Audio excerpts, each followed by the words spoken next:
Kamusta mga buddy? For today's video nga po pala ay sumama ako sa aking bayaw. Gumawa po kami ng sasakyan. Kasi habang wala po kaming biyahe, ito po ang aking pinagkakaabalahan. At kaya rin po ako di nakakapag-upload ng mga content dahil sumasama po ako kasi wala po kaming biyahe. Sobrang hina po ng biyahe namin. So ayun nga po mga kabady, ang ginagawa po namin dito sa kanya ni Bayaw ay yung monster po. Yayamanin ang may-ari. Yun nga po, papakita ko po sa inyo. Ayan po, nagtatanggal po kami dyan ng manifold.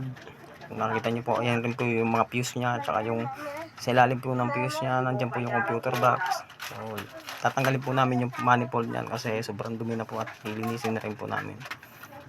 So, ayan po yung Bayaw ko, magaling pong mekaniko yan. Sobrang malaking tulong po ano ibibigay sa akin yan kasi habang wala po kaming biyahe, sa kanya po ako nakakapag-extra mga kabady. At dyan ko rin po nakukuha yung pang araw-araw namin. So malaking tulong po yan sa akin, lalo na po sa pamilya ko. Kaya mga idol, baka sakali po akong mag-vlog, baka dito po ay sumikat at makatulong din po ako syempre sa iba, sa hindi lang po sa pamilya ko, hindi tulad na rin po dito sa mga bayaw ko. Pag nakaluwag-luwag tayo mga idol, malay nyo balang araw bigyan ko ng sariling lupa yung bayaw ko at mapagtayuan niya ng kanyang talyer.